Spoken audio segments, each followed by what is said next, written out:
Now back to Inside West Virginia Politics with Mark Curtis. And welcome back to Inside West Virginia Politics. This weekend, we're getting ever closer to the legislature convening in January for its annual 60-day session. We want to get some impressions from one of our freshman delegates, Amanda Estep Burton, Democrat of Kanawha County. Great to have you on the program. Thanks for having me, Mark. You have now served in the legislature for 1 year. You're running for re-election. What are your impressions of what you've seen so far? I was really impressed with the way that we were able to work together throughout the committee processes. The political climate is, on a national level, very, very divisive. I feel like on most aspects within our state house, we can put party politics aside and learn to get along and move things forward. Yeah, there's a lot of issues in West Virginia where I think people need to work together on, obviously. There's no such thing as a Democratic or Republican or heroin addict. Right. You know, the opioid crisis is something I see you guys coming together with on jointly, and some other issues. As we go forth into 2020 in the next session, what are your hopes? Any legislation you want to see that are must-pass things? I have a lot of, speaking of the opioid epidemics, I'm trying to expand Medicaid access for mental health care for new mothers, for postpartum mothers, for people that are needing addiction and recovery treatments. That would be one of my big goals. And then also making sure that our roads are taken care of, road maintenance and things like that we were promised last year that didn't actually happen. Yeah, it's going to be a big issue because not only is it you start the legislative session in the middle of winter, it's also a campaign year. So for political reasons, it'll be big too.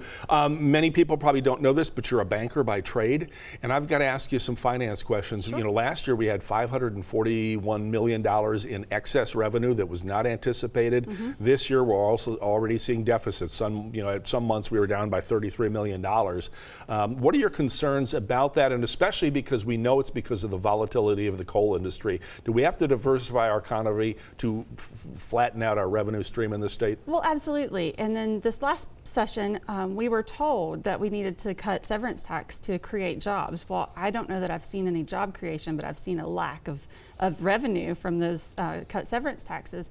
So we have to replace, and we can't just start cutting jobs and things. We absolutely need to diversify our economy and get away from the coal industry.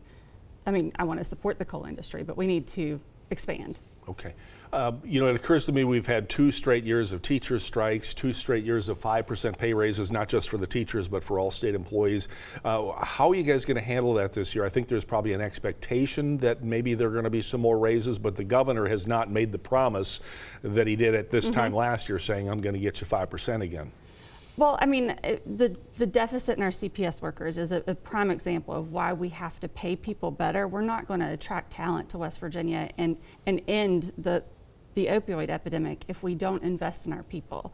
So I don't know if you've read recently, there's a huge deficit in CPS workers. Their caseloads are overloaded, but we pay them like less than $30,000 a year, and we require them to have college degrees. It's just not a professional salary. And correct me if I'm wrong, CPS stands for Child Protective Services. Yes, these are the people, let's say a man or a woman or a couple, this has happened often, are in custody on drug charges or in the rehab, who's taking care of their kids. It's a big issue in the state, isn't it? It's absolutely a big issue. I think we have 7,000 children in foster care. Yeah, and then we have a lot of kids being raised by their grandparents or other relatives and so forth.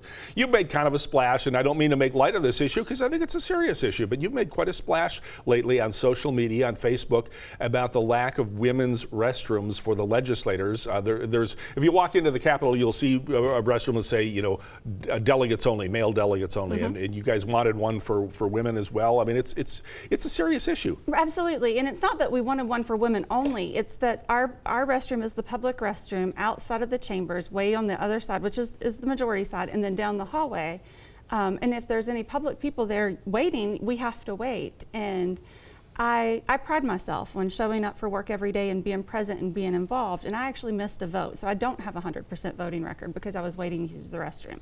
It's not that I actually just wanted access to a restroom closer. It doesn't have to be members only. Just give me access to an accessible restroom that I can use. All right, we hope it all works out. And like I say, people make light of this, especially on social media, but you're right. You get elected to go down there and serve the public. You want to cast each and every vote. And there are times we're on the floor for 12 hours at a time. Yeah, That's true.